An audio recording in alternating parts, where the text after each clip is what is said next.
And we are back once again. It's the show. It's your boy KD the Wiz, and I'm with my guy. Wavy, what's good with it? What's good, family? How you been today? I'm good, man. How you doing? I'm doing well. Sorry we couldn't connect on Game 6, but I got some shit to get off my chest for that one real fast. Go quick, go quick. With the following people come to the front of the stage: SGA, Lou Dort, Chet, Chet, Harkenstein, Alex Caruso, Casey Wallace. Uh, I'm missing somebody else. But y'all got your ass BTA all game 6. I just want to make that known. I'm glad you showed up for game 7, but damn, game 6 was bad. God damn. They was getting their ass worked out left and right. Yeah. It was horrible. It was bad. But you know what? Way to bounce back for game 7 and take care of the job. Once again, congratulations to Oklahoma City Thunder Shout on out winning to the NBA Thunder. Finals. The champions. You see how they wrote the new hats now as champions. Oh, It's no longer world champions. Okay. Which I I didn't think is notice kind of that. crazy. Now, that's Yeah, cold, but that's cold though because I like that NBA needs to be in their own lane. There's too much like outside influence, right? So Yeah. come on, start some traditions, change some stuff up. I like it. Yeah, 24-25 champions. SGA with great company to win the scoring title and MVP and Finals MVP and win the ring all in the same year. Yeah. That's some great company. Only select few have done that. I believe that's like Shaquille O'Neal and Michael Jordan. I believe I mentioned somebody else too. I think it might be Patrick Ewing. But that's a select company, bro. Like, congrats to you on that. Congrats. Man. But this series was everything we thought it would be. I kid you not. For a basketball fan and a basketball perspective of this whole series, it was amazing to watch, to see the thrill of it all, like the back and forth, how Indiana went up 2-1 going back to Indy. It was, in Indy. It was just amazing to see the game being played the right way and seeing teams be built in the right way and small markets starting to dominate in this space. I love the way the NBA is starting to shift. And I love the way this finals was produced and shown. And honestly, one of the better in finals I got to see in a long time, or just playoffs I got to see in a long time. We've seen so many overtimes, last second shots, remarkable comebacks. It's been a hell of a playoffs, bro. Yeah, man. Like, it's crazy that you said that. I've been thinking the same thing. Can't believe how this really did go to game 7. Like, we was praying on it, and it really went to game 7. It went down to the last of the last. Poor Halliburton, man. Yeah, we'll touch on that. I hate to see that, but I just can't believe my eyes. Man, all I'm gonna say is TJ McConnell, you just played yourself into a big bag, boy. Yeah. I mean, I know you are. They paying you pretty well right now at the Pacers, but I guarantee you're gonna run into another bag after this. After what you've shown, you had your moment in the NBA Finals, and I want to give you flowers right now because that was something special to see. Brad, the way he was probing in the lane and then like getting to the select spots and shooting the ball, and he was getting to his shot. Being a problem. I don't know, you caught it in game 7, how he looked at the OKC bitch. She's like, you better call a timeout. That's the energy I like. That's what I like to see. Yeah. I like that. Yeah, for sure. He was definitely one of those ones for sure. And I love to see that. Got to give your flowers where it was due. But man, getting into some of these stats, the biggest things in this game was turnovers. Yeah. I'm going to just leave it at that more than anything. Pacers had 21 turnovers to OKC 7 for the whole game. Yeah, that's kind of crazy. And that third quarter is where it broke loose. Yeah, but TJ McConnell had him like kind of back in, kind of close. It had him safe in there and all that. And what I can tell you now, it was definitely one of those things where he kept their run alive to certain points and kept them in the game and in striking distance until he couldn't give anything else. Yeah. And I appreciate that. And to see him play the way he did, and coming immediately being impactful, and just not on the offensive side but the defensive side of the ball was great to see. I think a lot of young guys can learn a lot of things from him watching him play. Also, J-Dub, watching him play, how tenacious he was on defense and have his moments on the offense through the whole series, because he had some ups and downs for sure, but more ups than downs. And the points off turnovers, man. OKC had 32 points off turnovers again. Yeah, man, it got ugly. Second chance points. Points in the paint, 40 points in the paint to 26. Second chance points, 22 to 15. It was just one of those ones, man, where it was definitely a great thing. One thing I'll say I did notice about OKC was throughout this finals, they didn't I didn't see anybody try to not be somebody they weren't. Everybody stayed in their role, even if the shots wasn't going down, even if the ball wasn't bouncing their way. Everybody stayed in their role. They stayed calm, they stayed collected, and I think that's what really pulled them through. Yeah, getting to a little bit of shooting splits a little bit. OKC shot the ball horrible from the three-point line. They were on 27% from home. But I kid you not, the way Halliburton started the game, it looked really bad for OKC. Yeah. He was 3 for 4 in the first set, and within 7 minutes. He looked like he was about to have one of those remarkable game sevens. Yeah. And I hate that we got cut short from it. And I think it's unfair. It's unfair to him. It's unfair to the Pacers, but it's also part of the game, which is you can't. For all the people who are saying, OKC, oh, you got lucky, this can't count as a real ring. No, they earned it. Yeah, no, it's part of the game. Don't get it twisted. Like, this is one of those things where you got to have some luck on your side. I'm not saying that him getting hurt is luck, but I'm just saying sometimes things fall in your favor, and that was one of them things where unfortunately an event happened and they didn't have that spark plug they needed anymore. They didn't have that spark plug anymore. Hey man, that's just talk, because nobody made that excuse for LeBron when Kyrie and Kevin Love went down. Man, So like it was the complete opposite. Nobody ever brings up that fact.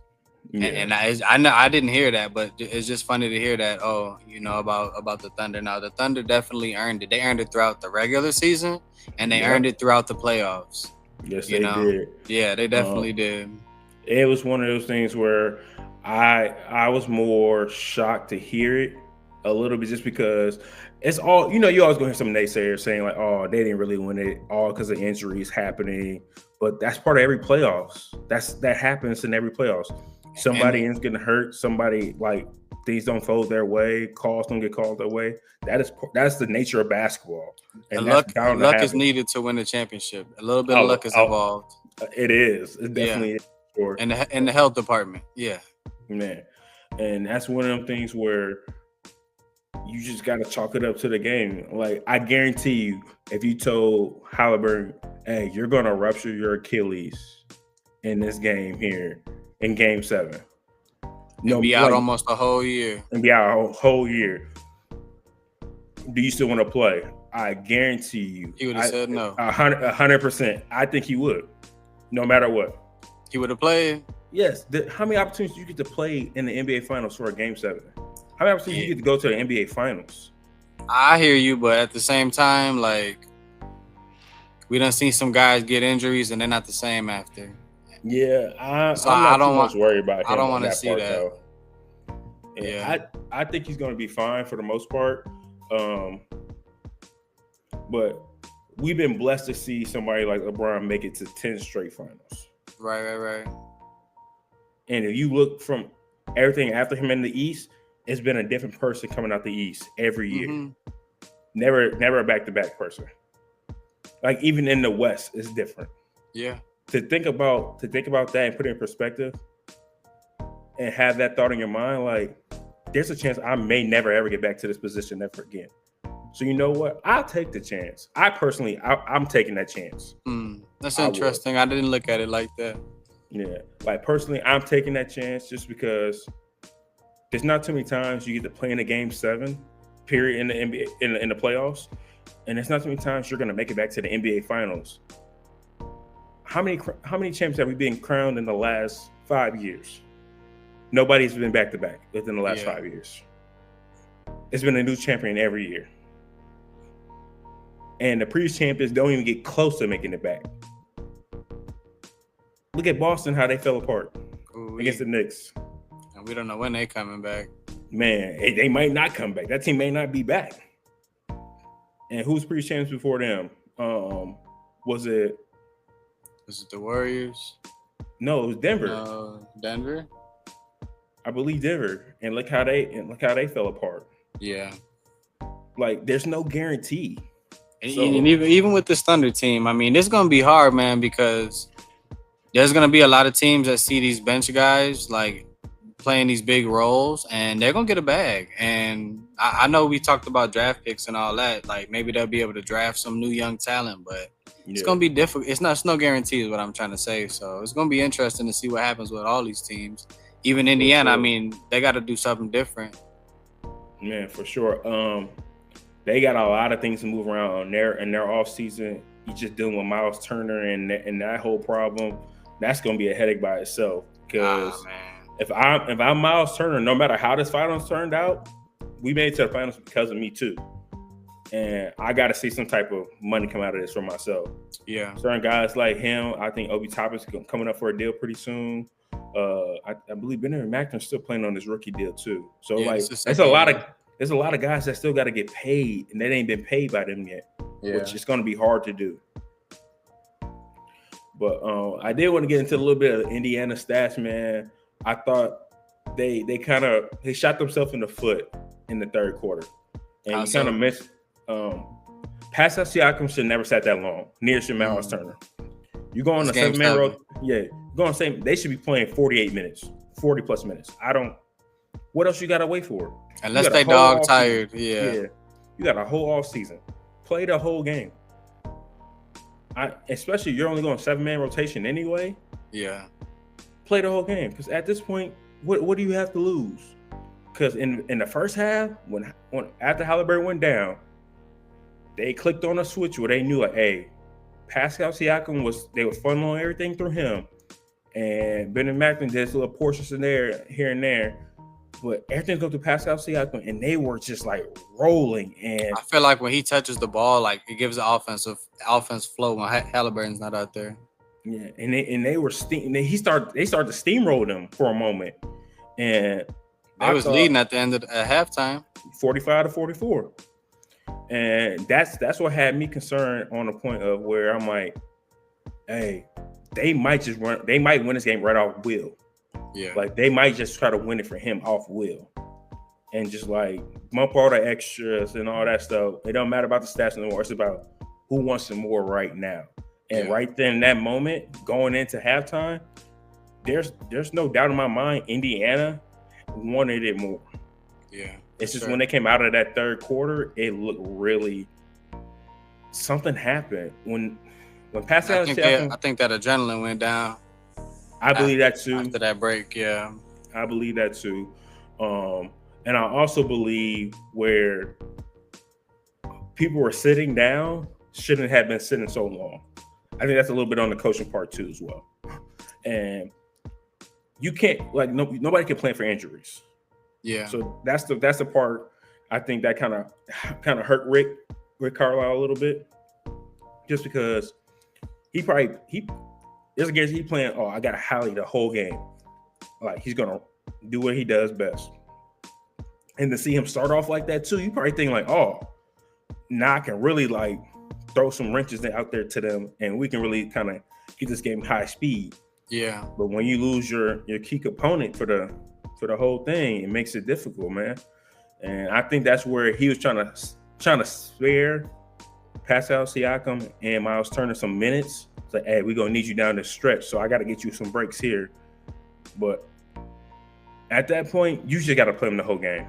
Yeah. Something I always harp on, and I seen it a few times yesterday, and I think when I started to see it early on, like, I was like, nah. If they keep doing this, it's gonna get bad, and it sure did. But somebody's driving and they keep on helping.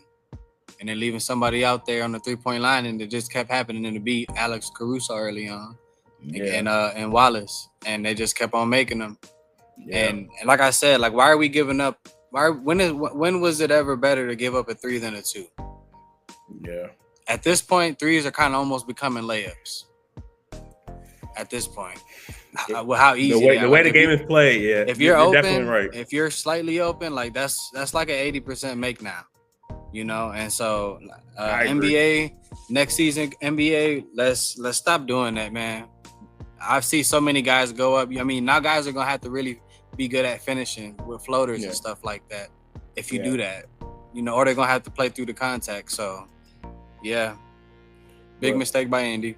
Yeah, but there's some things that really pissed me off about Indy though, and how they went out in this game.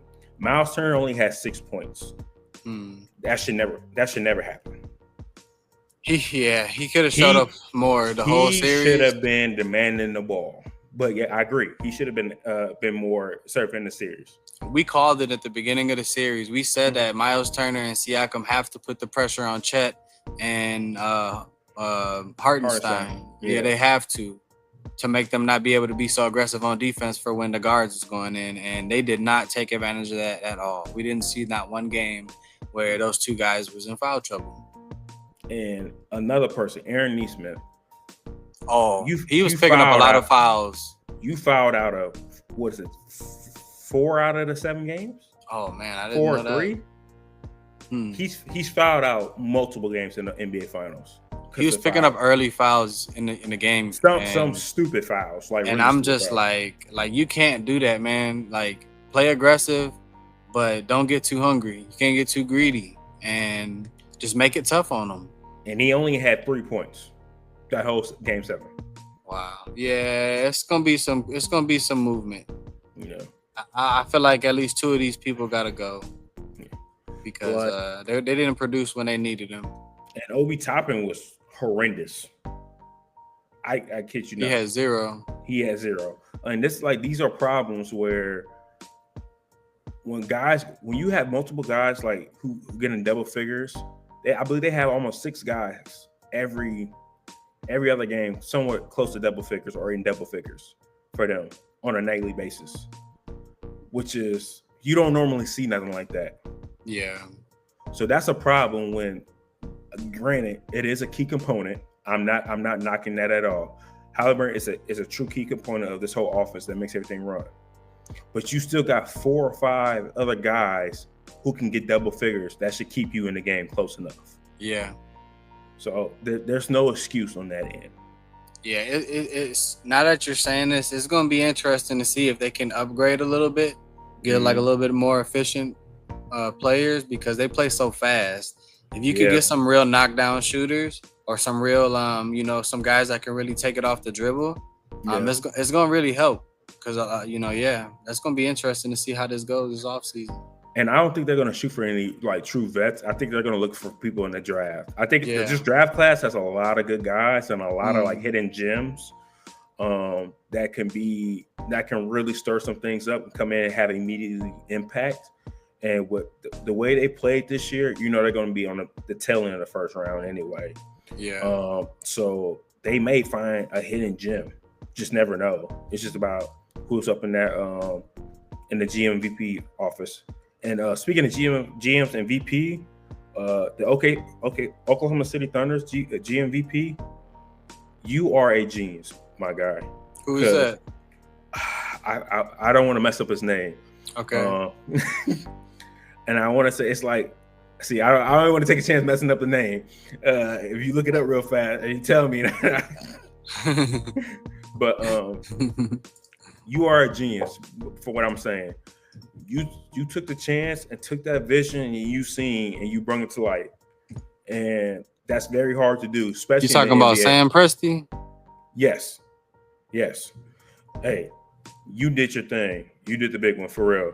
I kid you not, because what you did, man. It's been 6 years in the making? 6 years in the making for sure. And what you did and how you did it, and you didn't stay away from your course, is very impressive. Because you could have easily went out and said, I'm gonna use these draft picks, and I'm definitely gonna just like go ahead and just push them all out, and I'm gonna get vet guys in, and we're gonna do the big win now movement like everybody else can do it. But he stayed his course, and he built up through the draft and accumulated draft picks to where now not only are they gonna be dominant right now, they got a chance to be dominant going forward in the future and multiple years to come. Yeah. And I want to say this too. They already went through one draft process of pulling in a great couple of people, right? Maybe 4 people with Russ, KD, Harden, and Ibaka. Yes. And then they've been working ever since them guys left. They've been working with this new little group, and they just won a championship. Now let's look at this as the third little step for OKC, where now they're gonna start seeing what's the next thing they can build. It's gonna be so fun, man. Man, I think this is gonna be something where we look at it and be like, okay, now this is a new blueprint on how to try to possibly build through the draft. Everybody doesn't have GMs or like vice presidents like that who have a great mind for basketball and just knows talent when they see it. But this is going to become the new standard. Yes, it is. This is the showcase for that. I hope it is. That's what I hope. But I also know with this all happening that it can be. People still may be like, "Oh, I'm betting on the vets. Always bet on the vets." When clearly you just seen a team of an average age of 24 to 25 guys, 24, 25-year-old guys, not only be dominant through the whole NBA season, but dominate through pretty much majority of the playoffs. Yeah. And it just shows you small markets can win, building through the draft can get you wins, and staying your course and being true to what you want to do, how you want to do it, can get you wins. It's not always about the wins right now. Yeah. It's how you can build in your future. And he just showed that completely in one setting. Yeah. So got to tip my hat off to him. I thought that was, man. But let's talk a little bit about this Halliburton thing, man. It has been official. He did towards Achilles. Sad to see. But this is the third one in the same playoffs. Yeah. All the same season. Damian Lillard in the first round. Jason Tatum in the second round. And they got Halliburton in the NBA Finals. Yeah. All felt soreness in their calves. All tried to muscle up and push through it. Because if you really think about it, bro, imagine we were playing in the game together, right? And somebody or one of us said, like, hey, man, my calf is killing me. I got to sit this out. You probably look at me like, hey, bro, you serious? Your calf? For real? And to see them go out there and tear it, like, this is nothing new. KD did this in 2019. Yeah. Had the same soreness, had the same problem, and went out there and tried to play against Toronto and tore his Achilles. And I was going to say, like, while it happened, what was the motion? Because Halliburton... same motion. Halliburton was trying to, he was leaning forward and he was trying to, burst forward. So, like, not to say, like, hey, guys, next playoffs, if you got a sore calf, just shoot. Just be a spot-up shooter for the game. Not to say that because your instinct can kick in, but it's interesting. We got to monitor that kind of stuff. And I think they are. Bring light to that, yeah. I think they're going to do some studies on this for sure because this is, for once, for it to happen once, okay, kind of somewhat an anomaly. It's just like freak accidents, and like shit like that. But if it happened 3 times in the same playoffs, it's kind of like, all right, what's their movement like? How they're like jumping, how they're pressing. They're going to do some studies, and we're going to find something else about this and how they're going to start being able to heal faster from this too. I guarantee it. Yeah. Hey, look, PSA from Wavy from the show. I don't want to see y'all tearing that no more, so don't do it, brothers. Y'all could not be the same after that. Like, don't risk it. Like, we respect you regardless. Y'all hoopers, man. Like, don't do it. It's not worth it. Yeah. Don't rush nothing back. We've seen that back in the day. If you feeling something, man, don't do it. Don't do it. Invest in yourself. Hey, y'all get paid the money. We don't. Look, y'all get paid this big money. Yeah. Protect that. protect your name, image, and likeness, man. Do what you got to do, and all I can say is I'm sorry that it happened, and when it happened, and I wish you nothing but a speedy recovery. But the way you started that game, and the way you came out there like ferocious and being assertive and aggressive, I can't wait to see how you look when you come back. Because I know you're going to have a chip on your shoulder, and I know you're going to feel a certain way about it. No matter what anybody says, or no matter anybody tells you, like it's everything, you're going to feel a certain way about this NBA Finals because you are the difference maker for Indiana in this game. Yeah. And don't let nobody say nothing different because you are the difference maker for this. Yeah, that's right. But with that being one of the big what ifs, that's just like saying one of the what ifs for like if KD never tore his Achilles against Toronto, would Kawhi have his is that his third ring he wins there? Or is it And that was the second. Second, he got one in San Antonio and he got one there. See, I thought he won 2 in San Antonio. But either way, that's another big what if. Like if KD doesn't get hurt, does Toronto even win? Does Pascal Siakam even get his first ring? But that's like you can't live in the what ifs. We can't play those. Yeah. At the end of the day, it's part of the game, and whether you like it or not, injuries are part of every sport. Yeah. So no matter what you do, you're gonna see an injury at some point. Don't wish it upon you. I hope it doesn't happen, but it's part of the game. But man, sad to say, speedy recovery once again. But I do want to talk about this OKC team, and I am wondering, are they going to be a dynasty going forward from this? What do you think? Oh man, I think they got a chance. We haven't been able to say that since the Warriors won 2, or since probably LeBron was with the Heat. But I definitely, this is definitely a possibility with this team. They're young. They have all the room for improvement. Like I said, they're young, so naturally they're gonna grow. They're gonna get better. Chet has so much room for improvement. If Chet comes out ever with a little bit more muscle and a little bit more aggressive game plan, he could really like be a threat. And Lou Dort, he could be a lot more offensive threat as well. Yeah. He kind of made me mad because he kept shooting threes, bro.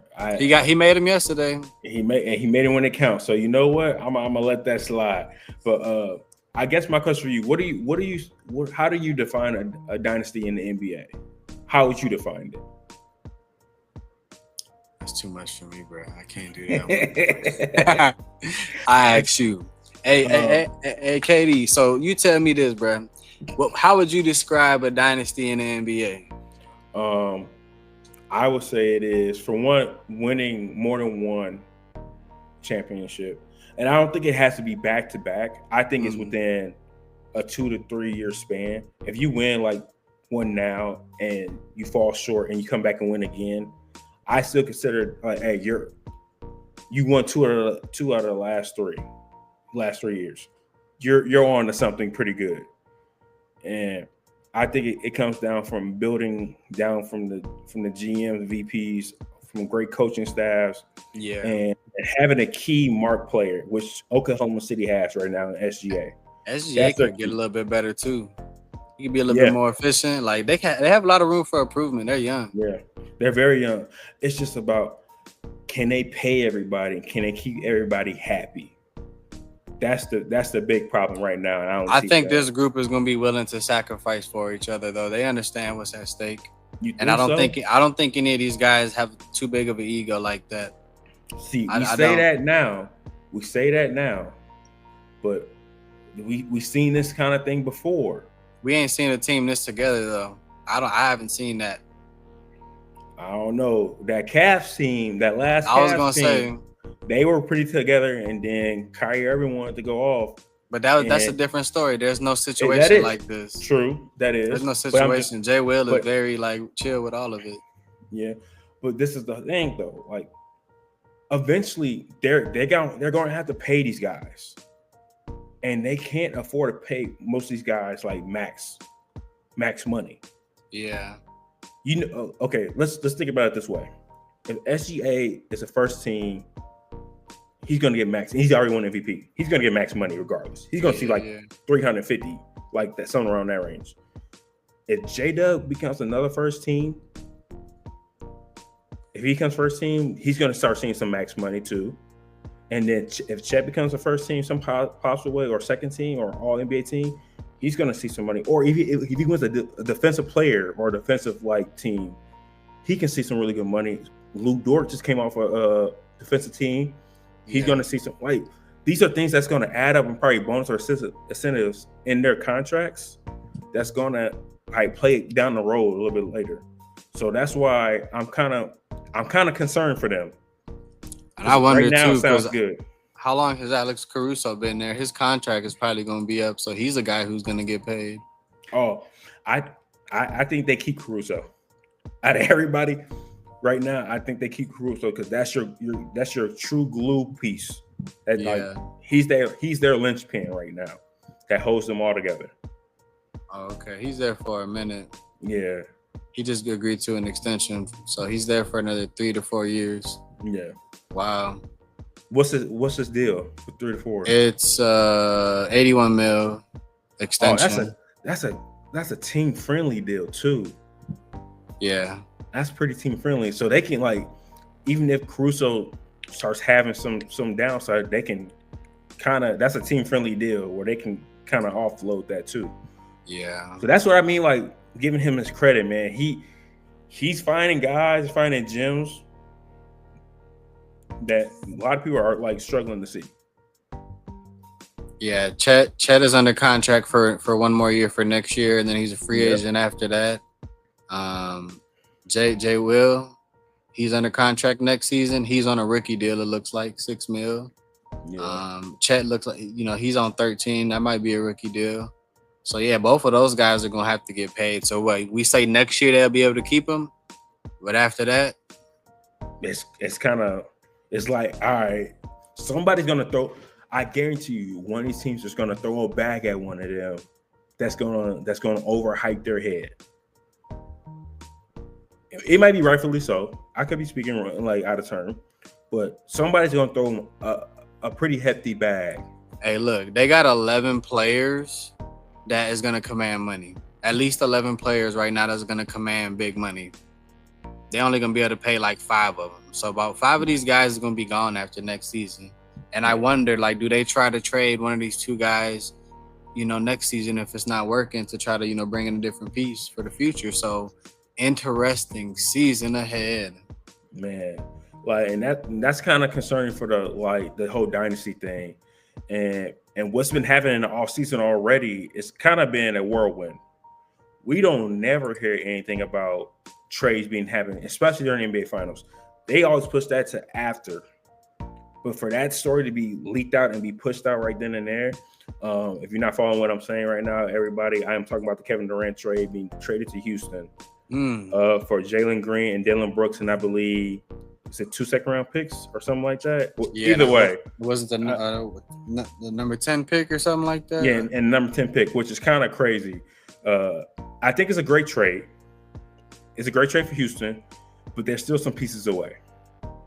They still got to develop, because not only do you have OKC in the West, Denver's gonna retool and they're gonna get better. So you can't count them out. Lakers are gonna find somebody to play center. They're gonna find somebody, and that juggernaut over there with LeBron and Luka is gonna last for probably another year or 2. So you got to deal with them. Kawhi is still at the Clippers. He was really scary in the playoffs with Harden.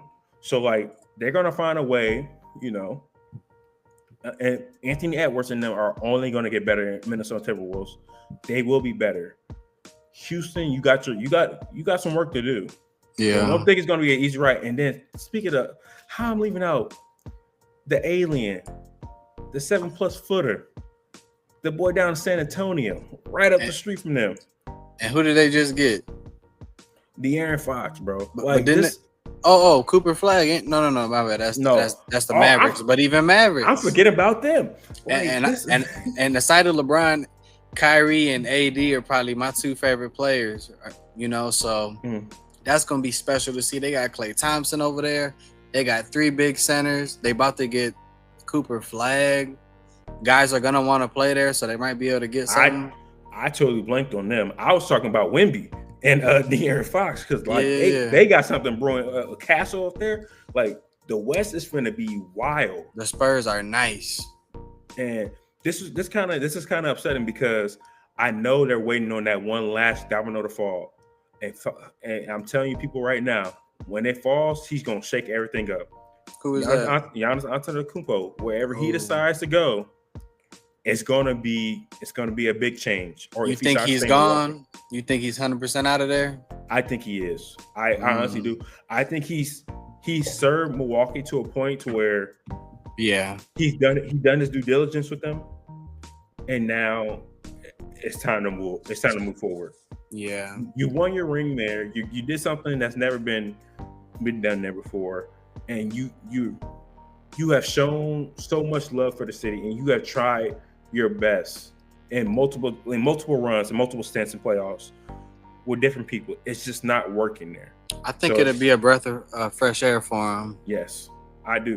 I want to see him play with somebody who we call Giannis the B option. I want him to play with somebody who's better than him. I don't want to get into this too much, but like put him on the Warriors with Steph and Dre. I think that'll be crazy. I'm thinking San Antonio with Wemby and De'Aaron Fox. That would be crazy. Putting Giannis at the power forward, or even if you put him at the 3 and you had a power forward. Oh my goodness, man! But either way, get wicked. But yeah, like imagine Giannis with Steph. That's absurd because now crazy downhill.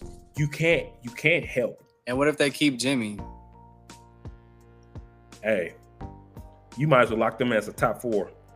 That's hard to say now. You didn't mention the Warriors. Right, you didn't mention the Warriors like in this whole picture of the West, but they in there too, man. Yeah, you can't count out Steph. And I think they need to bring in some new pieces. They need to flush out the centers. They need to bring in some new, fresh guards. I ain't gonna cap. This is a hot take. I think they need to bring Jordan Poole back. I wouldn't be mad at it. I think they need to bring Jordan Poole back because I think he needs to refine himself, and I think that's another way to bring back his confidence and play ball again. Yeah, I just don't think they can do it with Draymond and them all being in that incident that happened. The media is gonna make too much of it. Even if the team does it, the media is gonna get out of control. Just a distraction. We've seen it. We've seen it. I don't think he's a bad basketball player. I don't think he's a bad I just think when he got to the Wizards, they started playing losing basketball. Like same thing I said for Kyle Kuzma. Yeah. Before he went to the Wizards, he was playing at a high octane. He was playing, and he was young. He was young, and he was just playing his role: rebound and shoot the 3, sprint the floor. Now, I think he's a great pickup for Milwaukee. The thing is, can he get back and playing winning basketball again? And I think they need to put him in position because the Lakers definitely ran plays for him. He definitely had a defiant role, and I just seen him doing a lot of running around, taking a lot of random shots. Not what he did with LA. Yeah. But yeah, man, like this offseason is only going to get more wild because I guarantee you, because they wait till I believe July 1st or 2nd when they're going to start letting a lot of things out. That's trades and stuff. Yeah, bro, it's finna get hectic. Ooh. And I am ready to see what Dallas does after the draft or during the draft. What trades are going to be made during the draft, and these new pieces and these new young guys that are coming in. Who's going to get steals? Who's going to get these pickups that nobody thinks they're going to get? I think that this is my personal opinion. I think the Lakers are still going to trade Dalton Connect to somewhere different. I hope they don't. I hope they don't because he is a sniper. But you gotta run plays for him. He has to play a JJ Redick role, a Kyle Korver role, a Mike Miller, a James Jones role. I'm telling you, a J.R. Smith role. Just give him the ball. Just allow him to throw up 15 of them. But let him know that he has a peace of mind. See, I think this is my thing. I think him and Rui, and I'm not thinking about the money right now. Him, Rui, and if they can give away a second round or third round pick for Bam Adebayo, send them there. Because Miami's already, they don't have nothing running in the water for them right now. They are sitting ducks at this moment.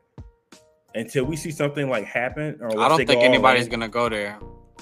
It's hard to go there right now. Not a big name. Yeah, because after the Jimmy stuff, it's just a weird energy. Yeah, but I think, this all can change if they land somebody like Giannis. Like, all this can change completely. It could. But this is my thought, though. If they can send somebody like, if they can somehow make a trade for Bam Adebayo, I think the Lakers will be in a better spot. And I think that's better for Dalton Knecht. The reason I say that is better for him. He can go there and try to take over that team. Not even that. He will get the right training he needs, and he'll get the shots and discipline he needs to find for himself. And then I think he can really establish his role in the NBA a little bit more. Yeah. I think he was like a step behind on a lot of stuff in the NBA, and I don't understand why that was. Dalton Knecht, like, I think he was a step behind, especially on defense. So you think the game's too fast for him right now? No. I think he was rolling perfectly fine. Going like summer league, he was hooping. First couple games, like in the beginning, he was going crazy. He was going crazy. That trade really messed, and that's a mental thing. That's a mental block thing. I think he really had a problem with, and he never bounced back from it.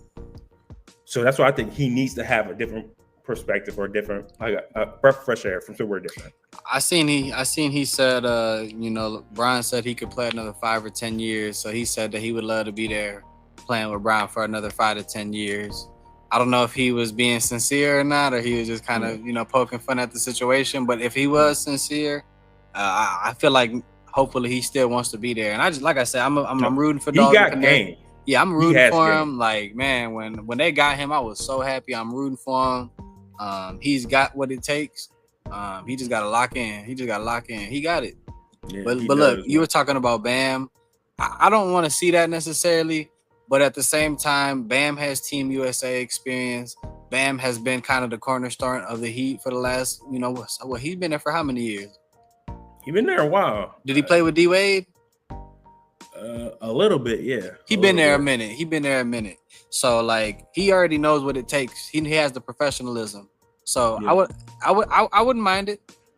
I'm not saying he's a bad center, but I just want them to get like I say, like somebody overwhelmingly big, a big body, because LeBron and Luka and even Austin Reeves, like, you're gonna have to choose between giving up a layup or them just tossing it right over to somebody who just got to tip it in, like a Zach Edey. I know he's way big and out of the picture, but I'm just saying, like, let's look at these young guys in the draft.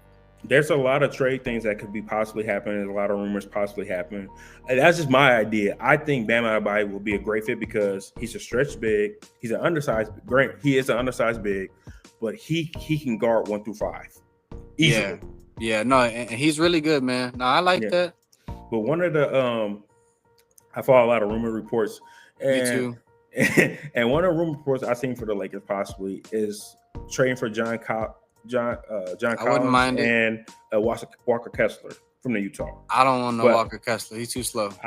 I don't think that's happening because Buddy from Utah is not going to help the Lakers get better. Okay. No matter what. I don't care. Even they got a new owner. Even though the new owner's going to spend a lot of money. Yeah. He owned the Dodgers, buddy. He gonna spend some money. I'm interested to see what he do. He probably going to want to make a splash. He know LeBron only got a couple more years. Yeah. He just got Luka, so... Yeah, somebody that you're talking about, these rumor reports, somebody that I would love, I'm praying the Lakers get in. You know who? From Minnesota. Oh, Naz Reid. No. Alexander Walker. Oh, yeah, he's not staying there. I would love for him to go to LA. I've been seeing it, and like, if you can get rid of, like, let's see, if you could get rid of, like, man.